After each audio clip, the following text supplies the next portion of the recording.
gonna get started. Thank you everybody for being here. Government 101. And thank you for being here for Government 101. We're here to talk about what it means to be involved in the government and how it works. So I'm taking it away. Take it away. All right. Well, thank you, Sarah, and thanks to the CCC for hosting this. And I know a lot of your members are here, so thank you for volunteering. Obviously, you guys know Glen Ridge is unique with the CCC structure that doesn't prohibit or preclude anyone else from running as Democrats or Republicans, but we don't see it that much, and I do like it. It tends to, really make you run on your issues, and people have to find you, at least at the time, way over here on the ballot, so we had to work for it. We're far out on the Yeah, we had to work for it. But I'll just go briefly. Some of you might remember. So I was sworn in as mayor last January. It's a 4-year term, and prior to that I had served 2 3-year terms on the town council. And the town council, we are in Glen Ridge, have a borough administrator who runs the town. We provide oversight at the council level, and we also do that through a committee structure. We have, which I'll explain a little bit later when I talk about the time commitment. And one of the things that I wanted to do coming in was have more of the work through ordinance work come through the committees. So you might have seen committees would hold separate public meetings on the proposed leaf blower ordinance, as well as some other stuff before it came into council, so we could work through issues in a more informal way. The council is subject to the Open Public Records Act and the Open Public Meetings Act, which means all our business is done through our borough emails, and we cannot have more than 3 members of the council on emails, because that would constitute a quorum, and we can't do that. So we have a workshop before each council meeting that is open to the public unless we go into executive session to talk about personnel matters or other confidential legal items. And that's how we conduct business. And so I have direct interaction with our borough administrator and our directors, but then each committee chair works with the relevant director in town. So the time commitment, we have council meetings twice per month, except for July and August, there's just one. And that requires prepping for those meetings by reviewing the agenda and the resolutions, making sure if you have questions to bring them to the workshop. We're trying to do a little more strategic planning work, so looking out a year, what are your goals as a council member for the year. And then there's the committee work. So we have 6 committees. Planning and Development, Councilman Lori Jean is the chair of that. So this year, in addition to the leaf blower ordinance, they also work through the short-term rentals ordinance in town. That came up through public comment. This year we'll be working on updates to the historic preservation ordinance in town that the Historic Preservation Commission has asked for. And we also have a mandate from the state for the 4th round of affordable housing. If you do planning, you're probably familiar with that. So it's a pretty short turnaround for that. We recently passed a couple resolutions, and there's some memos attached to those if you're interested in seeing more about that. Public Relations Committee, that is Steve Zimmett is the chair, and last year we launched a borough newsletter, an e-newsletter that we're working on to get out at least 3 times a year. We have the Public Works Committee, and this is Rich Law. And so he's always working with our Public Works Department to assess and improve the state of the borough infrastructure, the playing fields, parks. Particular attention has been spent the last few years on our grass fields, getting them up to snuff so that we reduce the amount of people not being able to play on them and the complaints. So that has gotten much better, and Rich has really led the way on that. Public Safety, That has an additional once a month public safety meeting with the chief of police, and that is Peter Hughes. He's also the police commissioner. We've been working a lot on traffic safety and improvements around town for pedestrian safety, and I'll talk a little bit more about our plans for 2025. Finance and administration, that is David Lefkowitz, and he works on the annual budget and the shared service agreements we have. And then Parks and Recreation, that's Rebecca Meyer, and she's been working a lot with the Glen Ridge GRAA to coordinate better with them, and has been a great liaison to them. Occasionally, we also have meetings with county and state and federal elected officials. So that's the time commitments. It's probably, like 5 to 10 hours a month for a council member. What we're working on right now is always trying to balance affordability of the town with just the budget that we have, and providing high quality services in schools. We're well known for that. I just mentioned we have the 4th round of affordable housing. So we will be developing a plan for that in town. Doesn't mean anything's going to be built. And by submitting our affirmation of the numbers we got from the state, we are kind of insulating ourselves from a third party lawsuit from a developer. Many of about 75% of the states or municipalities in the state did submit theirs on time, so we'll see where that goes. We have lingering supply chain issues, which drives affordability and cost for such things as like police cars and things like that. We would like to take a more strategic review and assessment of borough-wide facilities and assets, including our parks. Are they getting the highest and best use? Should we be changing things up? We have to, obviously do that in conjunction with the neighborhoods and the community, but that's just something that's been on our mind. I mentioned the pedestrian cyclist safety, and we have a dedicated traffic officer now that's been in place for about 18 months. It's made a big difference, at least in the number of traffic details and pullovers. You can see the numbers month over month. And then we're working on a grant from the state that just takes a long time for safe routes to school, which would be more structural improvements in front of the high school, provide more safety there for crossing. We've also recently been working regionally and with the state attorney general's office on the vehicle theft problem, which has escalated into people breaking into homes to get the key fobs. This is a huge issue. Not just in Essex County, but also down in Monmouth. And we had the unfortunate distinction of the first arrest under a new law that upgraded the charges to felonies. He had like 7 incidents, and one of them was in Glen Ridge. And so the AG's office put out a press release on that. But that was because our police worked directly with the other towns to compare evidence and everything like that.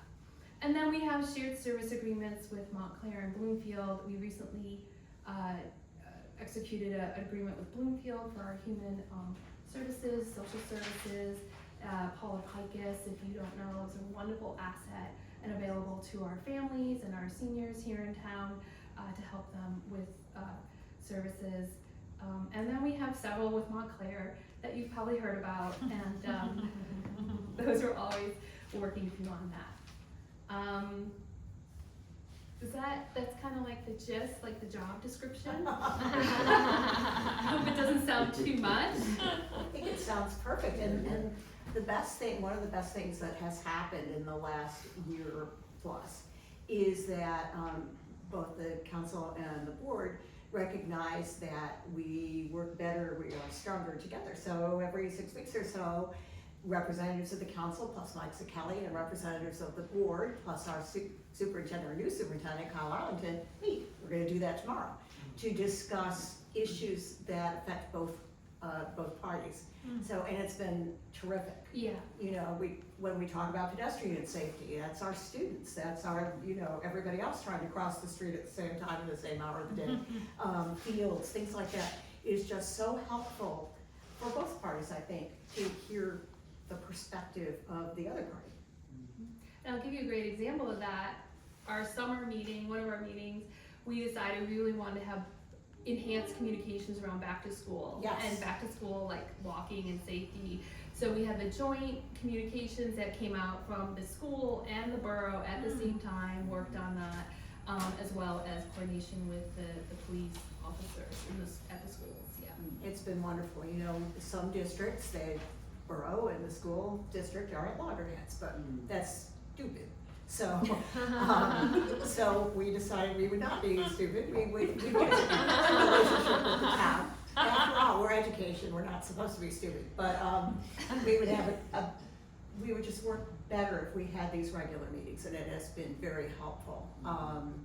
And, you know, especially now we have a new superintendent, it helps him to get to know the town a little bit better.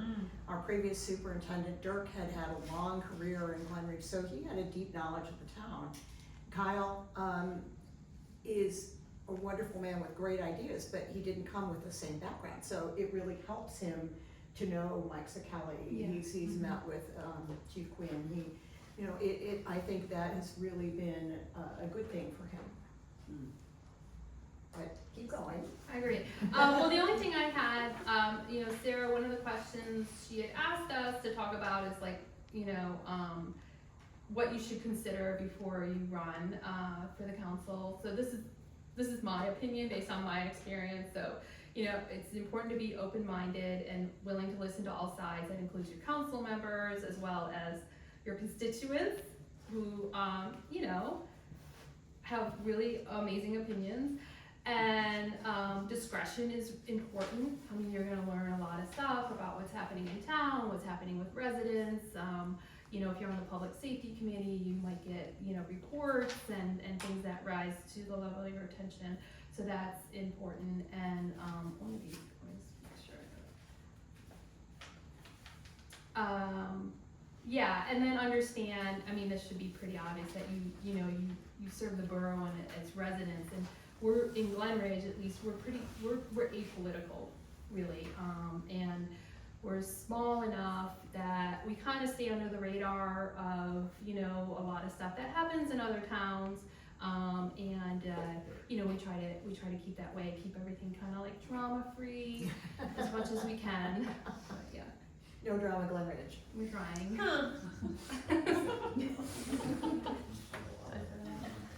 Thank you, that's all I had on Okay. my Maybe prepared notes. If you have questions for, maybe they would ask you the questions first, and then I can take my turn if you have questions for Debbie. Yes. Madam Mayor, in the description that you had about your history, being on the council for 2 terms, the mayor, what would you have done differently or advised potential people that are considering running? What would you have done more of, less of, something that you've learned since being in those roles and that kind of like in hindsight said, oh, it would have been, you know, more easier or better if I had done this or that differently? No, that's a great question.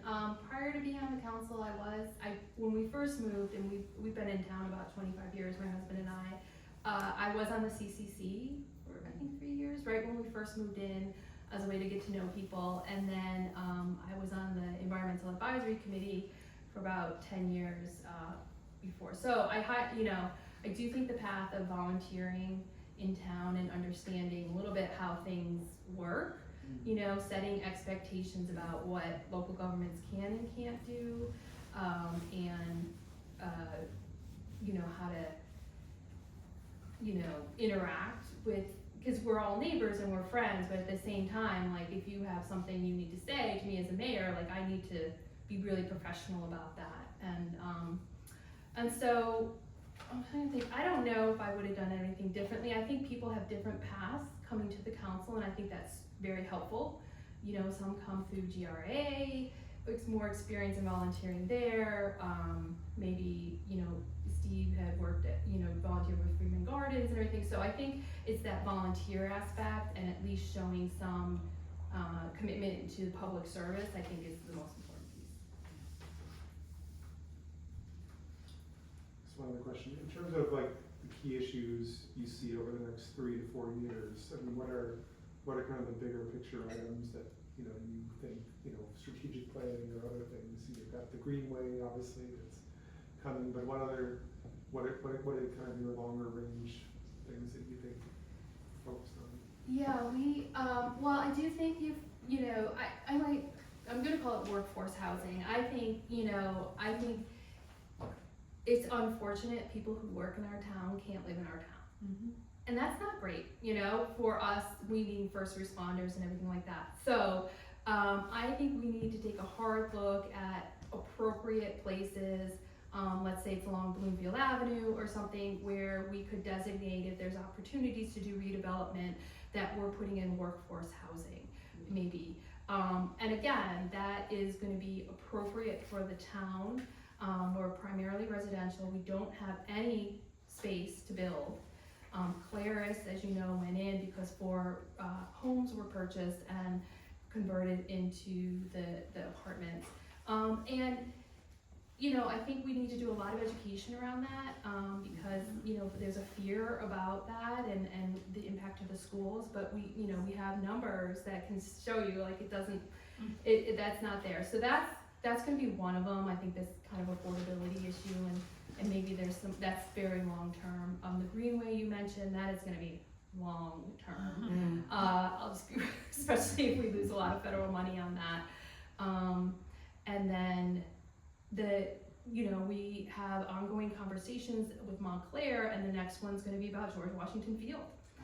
So that's on a different schedule than the fire contract. It was 2 years out, and we're up to that. We have to start talking to them about George Washington Field. It's a shared asset. It's physically in Glen Ridge, but the property's owned by Montclair. It was donated to Montclair many years ago by the woman who had that small school there. Minnie Lucy, thank you.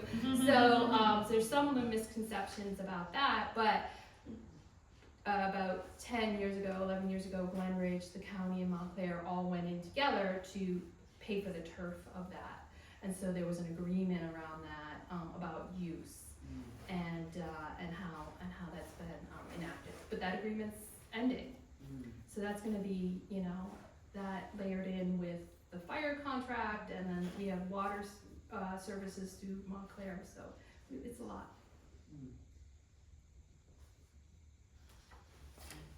Okay, if there are no other mayor questions, now we'll get to the Board of Ed part. There's a handout, if you didn't get one, it's on the table that I brought, because there are 2 parts of this. So I went to the New Jersey School Boards Association website. So they have some general information about what it is to be on a school board. So you can read that at your leisure or now, but you can flip to the Glen Ridge Fast Facts, which is about us. Our Board of Ed has 9 members grouped in 3-member cohorts, so 3 positions are up for election or re-election every year. The terms are for 3 years and members may be re-elected. There are no term limits. We have board officers, 1 board president, 2 board vice presidents, and they're elected each year when the board reorganizes in January. So the board is sort of reborn every year in January.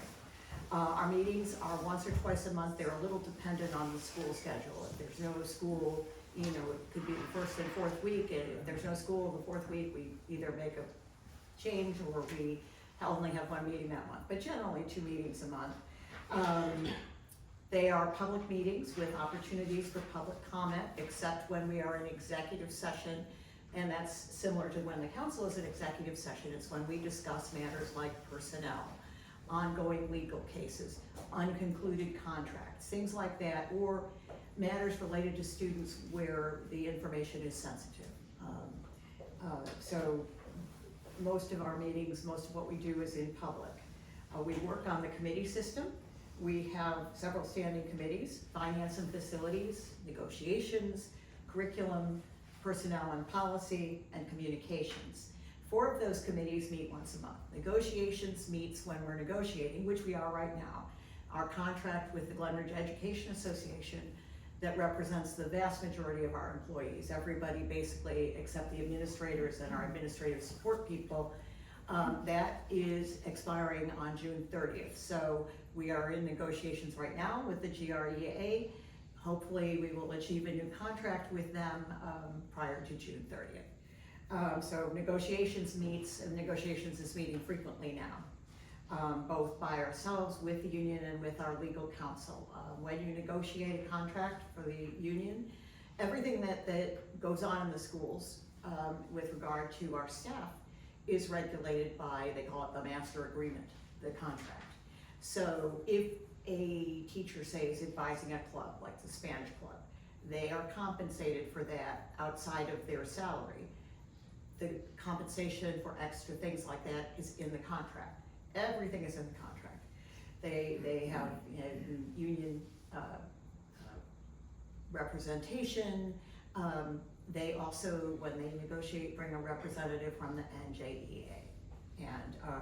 And both parties can agree to negotiate and meet without their representatives. They, without their NJEA representative, we without our legal counsel, and that sometimes does happen depending on where you are in a negotiation. But anyway, we're doing that right now. So that committee is the only one that doesn't meet monthly. All significant expenditures and contracts of the board that the district engages in are approved by the board. And you can see that on our agendas that go out. And anybody can get an agenda. If you want to receive an agenda before every meeting, you just call Gloria at the board office and she'll put you on the list and you get an agenda electronically. Like the council, we communicate electronically. Like the council, no more than 4 of us can speak electronically to each other because that would violate the sunshine law. Since there are 9 of us, 5 of us constitute a quorum. So only 4 of us can be together. Our committees are no more than 4. Actually, there are no more than 3 plus the board president who serves on all the committees. And generally when our committees meet, we also include the superintendent and our business administrator because everything comes down to dollars and cents, even communication. So that's how we work. The board itself directly hires and fires, has the ability to fire, directly hires and evaluates only one employee, and that's the superintendent. Last year at this time, we were in the midst of our superintendent search. As you know, our superintendent of 9 years, Dirk Phillips, left us to retire. And so we advertised. We decided against using a headhunter. Most headhunters in the education field are retired superintendents. They tend to favor their friends. We decided that we didn't want to favor the friends of whatever headhunter we hired, so we decided to do it ourselves. We received 62 resumes. Of that, I would say at least more than a third were sitting superintendents in other districts. We started with 18 first-round interviews. We went to 9 second-round interviews, and then we got it down to 3. One of them dropped out to take a job in a comparable district. We ended up with 2. We picked our current superintendent, Kyle Arlington, who came to us from Kenilworth. Before that, he was director of curriculum in Milburn. And Kyle is a graduate of Fordham University. He's right now getting his doctorate. In fact, as we sit here tonight, this is Wednesday night, that's class night, he's getting his doctorate in education from Columbia Teachers College. He is great. If you haven't met him, I think he's met everybody in town, but if you haven't met him, you will. He's trying to get to everything, as superintendents do, especially in their first year. He is terrific. He is full of good ideas. The great thing about being on a board of ed, and the great thing about education in general, is it's never static. It changes all the time. You know, we've had, in the lifetimes of everybody here, we've probably had 3 iterations of the new math, you know, and it's been slightly different every time. And we've been through phonics instruction, and we've been through organic concepts about reading. Now we're back to phonics instruction. So, and it's always with a little new twist. So education is never ever static, and that's what makes board service interesting and exciting. Can the BOE raise property taxes? Yes, we can, and we certainly do every year. This is one of the facts of our life here in Glen Ridge, is that because of the nature, the demographics of our town, we have very few commercial properties, as you know, commercial rateables. So the residential property taxpayer bears the brunt of the cost of educating our children and maintaining borough services and everything else. And we only receive about 5% of our budget from the state of New Jersey. And heretofore, most federal money, and we don't receive much in the way of federal money, that flows through the state as well. So that 5% includes whatever pittance we get from the federal government. So therefore, you, the residential property taxpayers, are paying 95% of the cost of educating our children. Now, what you get for that investment in education, as many of you know, US News, the most recent ranking of US News, put us 11th in the state of New Jersey. The other 10 districts are admission-only districts. So we were the #1 general purpose district. So that was quite an honor for us. We came ahead of our, arch rivals Milburn and the powerhouse that is West Windsor Plainsboro and the lofty people in Chatham. We came in ahead of all of them. So that was a great thing. That is the return on your investment. 96% of our graduates go on to higher education. When they come back, most of them tell us that they felt well prepared for the institutions that they went to. So even though we pay high property taxes, and we all feel the pain when we do so, that is what we get for that investment. And of your property, every dollar of your property tax, and this comes straight from the fount of all wisdom, Mike Cicali, 60% of your property tax dollar goes to the Board of Education, 22% to the Borough of Glenridge, 17% to the county, and 1% to the library. And I think that's required by law, that 1%. That is required, yeah, it's statutory.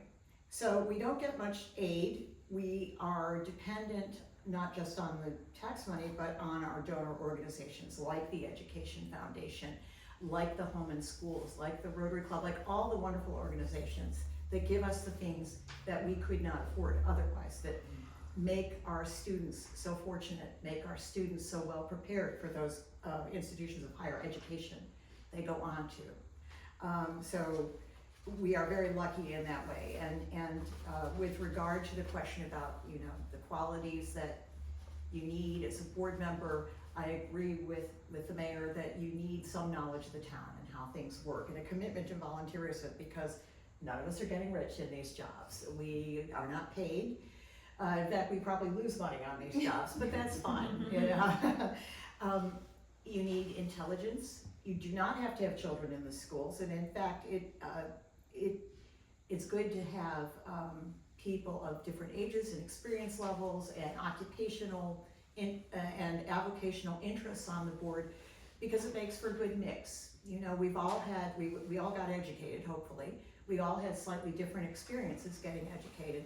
Bringing our different perspectives together is what makes a good board. So we always have fresh thinking. We have roots in the experienced board members. We have wings in the newer board members. In fact, Ray DiLorenzi, our newest member, came to us courtesy of CCC, and the voters of Glenridge is a parent at Central School. Since Central School is our new old school, it is lovely to have a parent from that school. So we have those roots, we have those wings going forward. One thing that we are going to do fairly soon is a demographic study, because we want to see, and we hire a demographer for that, we want to see the longer term trends. That, demographic studies can only go out about 5 years for schools, because you're talking sometimes about people who aren't born yet. But in terms of residential patterns and population patterns and all of those things, to help us in our planning, we need to know the data. And the way they can do demographic studies now, you can disaggregate your data in a million different ways. You can use it for all different kinds of planning, which is very exciting for us. So that's in the works. We're working on enhanced communications, and you've seen some of those. Kyle is a great communicator. He started just this last week, he's started sending out, snapshots of our sort of small successes, what's going on in our classrooms, the things that we celebrate every day, whether it's students mastering something in the CAD lab at the high school, whether it's students mastering something else at Central School, so that people will know it's another way of saying, this is the return on your investment. These are the kids, these are what they're doing every day in the classrooms.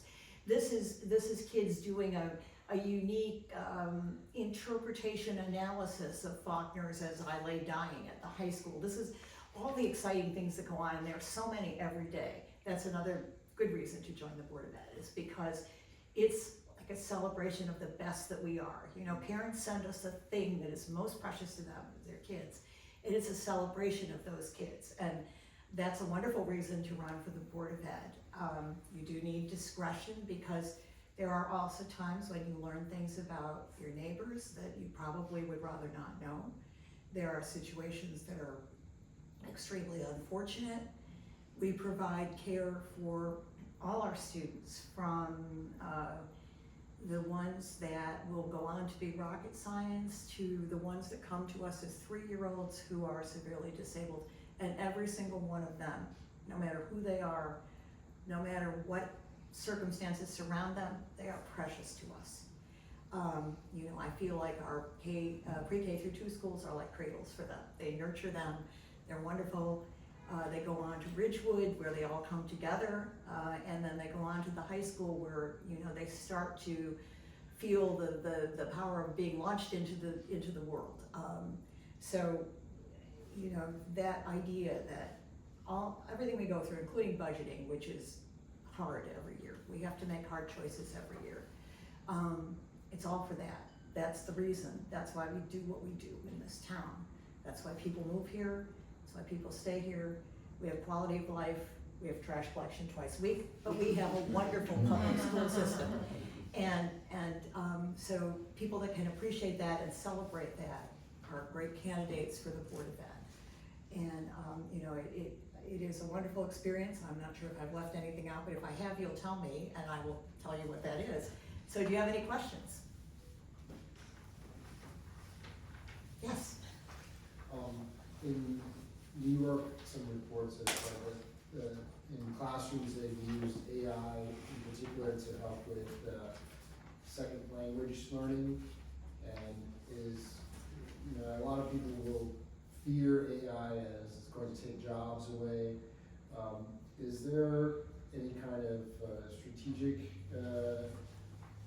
view of AI in Glen Ridge school system, and is that part of the negotiations with the union and limitations? It's not part of union negotiation, but it certainly is in our plans. Yeah, as you said, there are some people think AI is going to be the salvation of the human race, and other people think it is going to be the damnation of the human race. But in between those two endpoints of the spectrum, AI is a great tool. We want our students to use it appropriately, at the appropriate time in their educational journey, and for the appropriate reasons. We already teach digital citizenship to our students so that they understand about the uses and abuses, say, of social media. So AI is something that, you know, it's evolving almost faster than we can think about it. But there's a lot of professional development out there for teachers on AI and for administrators as well. And in fact, all our administrators, well, not all of them, but superintendents in the state every year go to a gathering that is put on by their association called Texpo. And when you look at the sessions at Texpo, it's all about various aspects of AI, whether it's using AI in your budgeting or using AI in your classrooms. So yes, we are thinking about it. The curriculum committee has talked about it.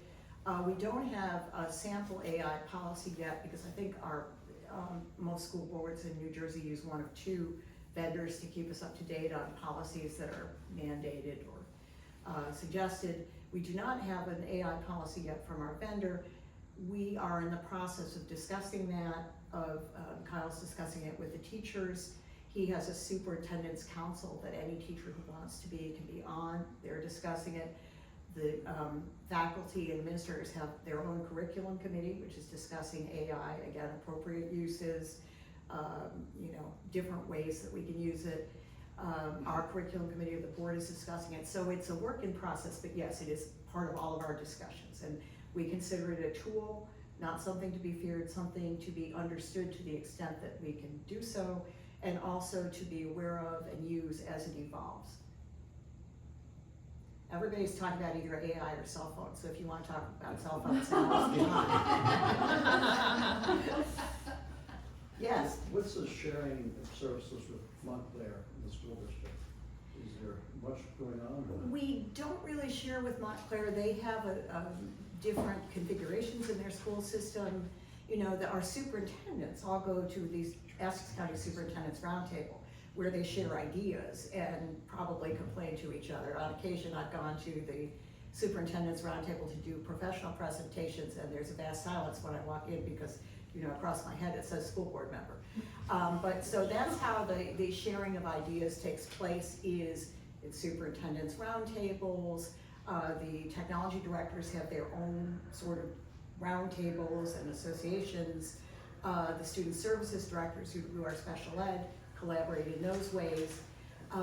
We buy our energy cooperatively, so that involves Montclair as well as other districts around. We do a lot of cooperative buying, so that's probably where most of the collaboration occurs. So there's no student exchange either way?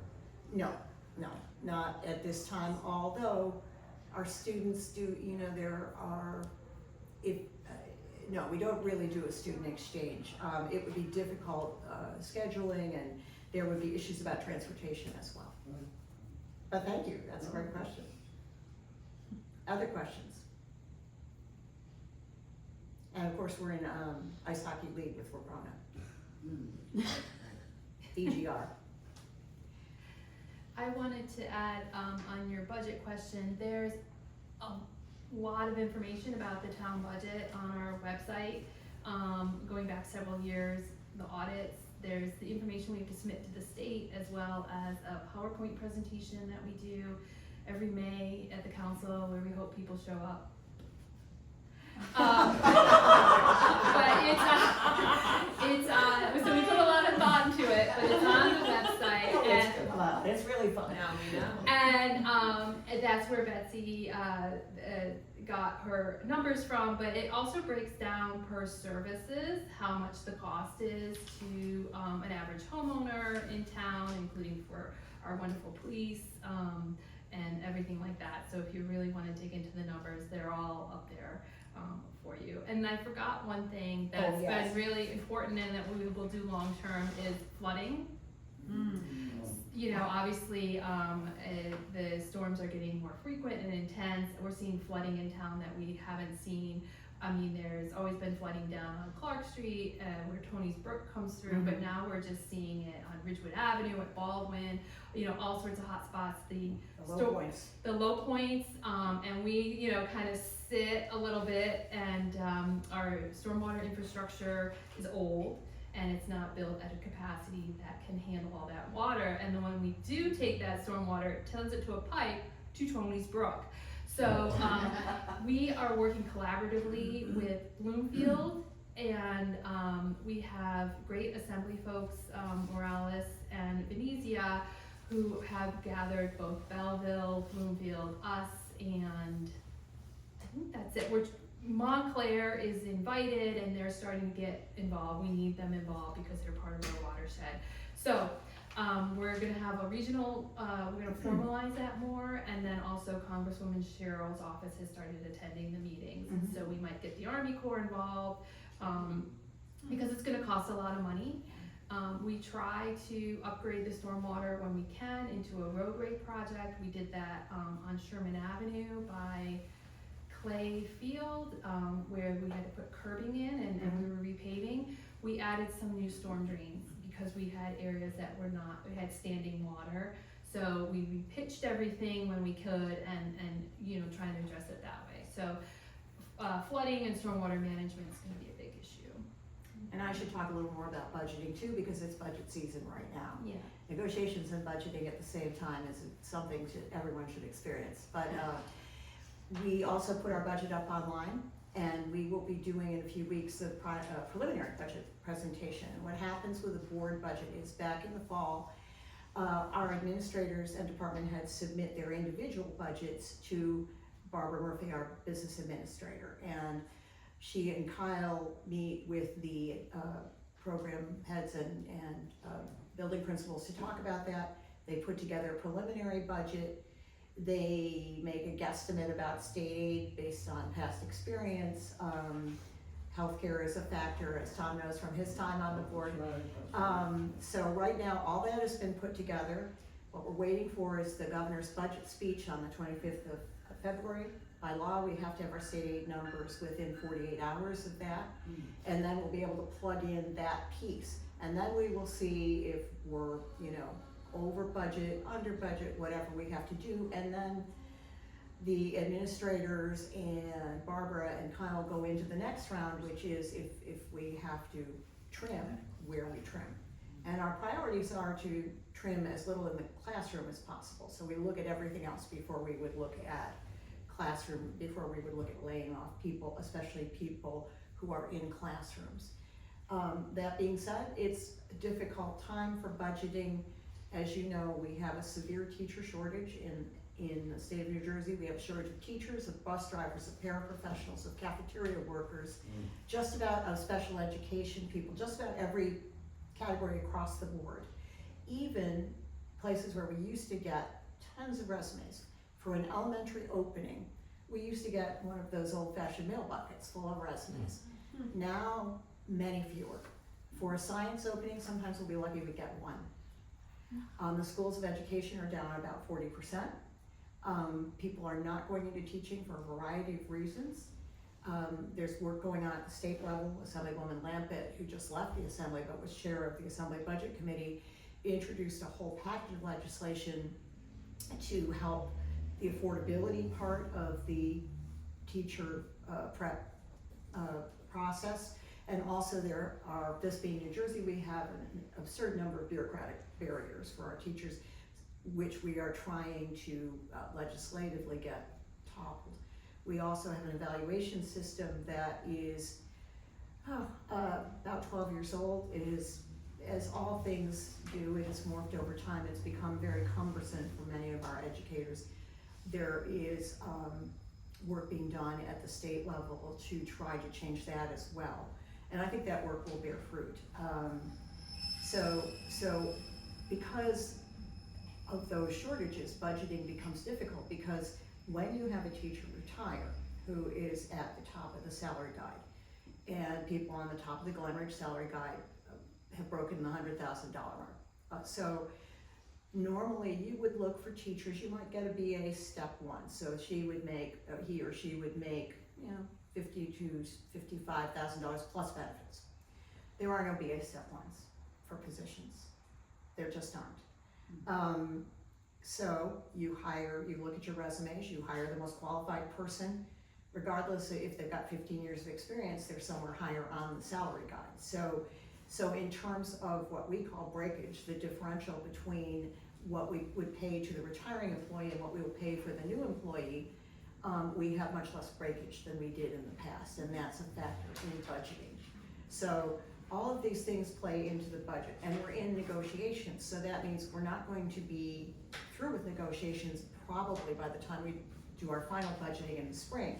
So we have to sort of make a guesstimate about the first year one of the salaries.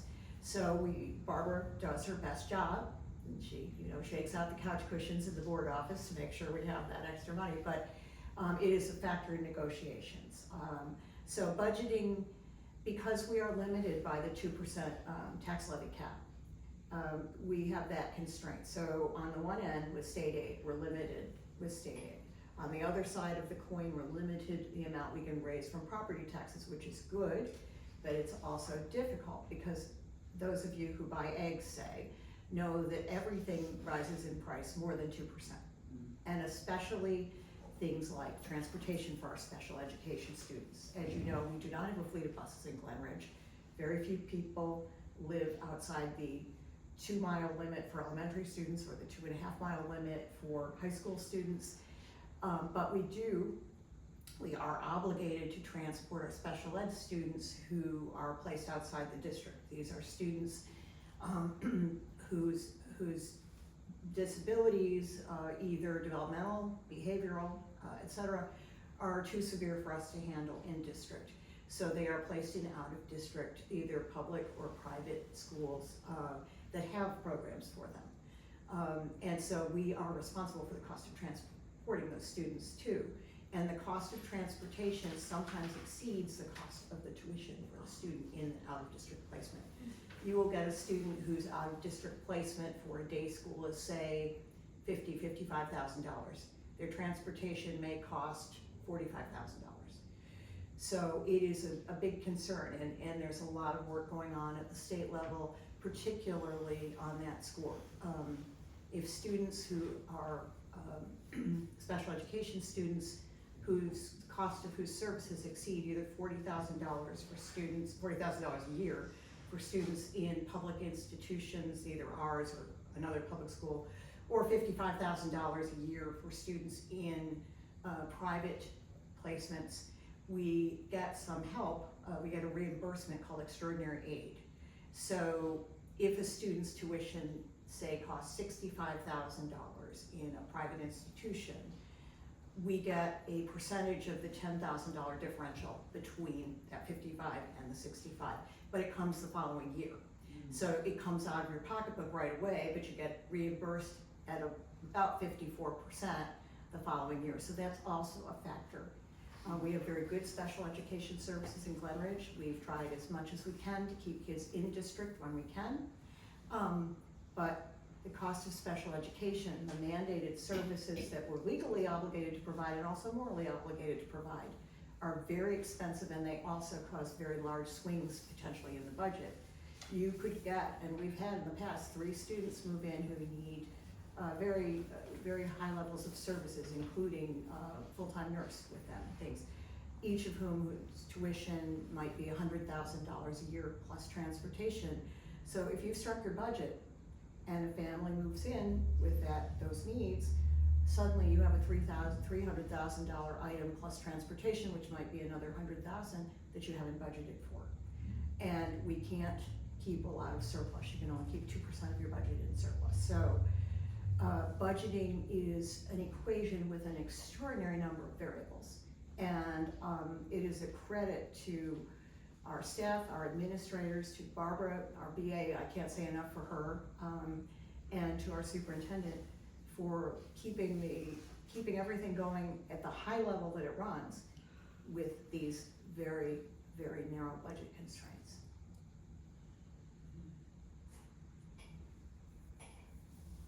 Yes? I have one more question. Just about, you talked about shared communication before, and certainly as a parent of kids who have now graduated from Glen Ridge, both of them, we've Congratulations. now dropped off the 2 p.m. email chain and no longer receive communications from the school. I know we can go back, and you said there's a way to get communications, but I Yes. think, more opportunity. I think there's certainly an opportunity for more disbursement of information going on both at the school board level or sports activities or art, wonderful performances that get put on at the Ridgewood Avenue School. But I think, more coordination of activities that are, we all love to support across the town.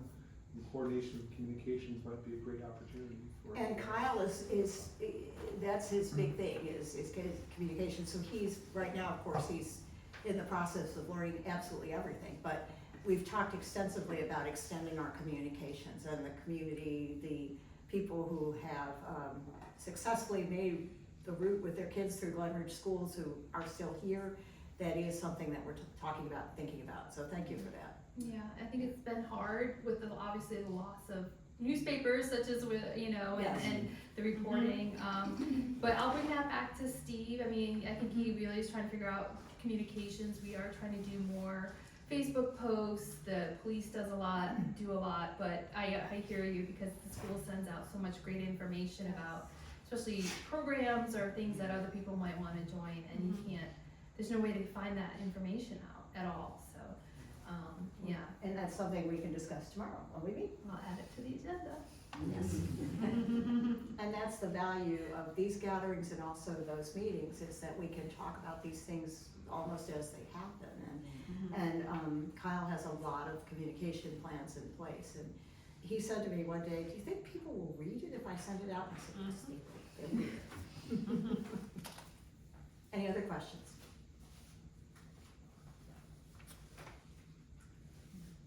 thank you both for your time tonight and for your time and your dedication to the town, for all your volunteer work for the town. We're really lucky to have you here, and I think seeing your passion and the love that you have is really inspiring, and I hope it inspires people to come out for Board of Ed and Town Council, but can't thank you both enough again for your time tonight and for your time for the town as a whole. Well, thank So, you all. Thank you.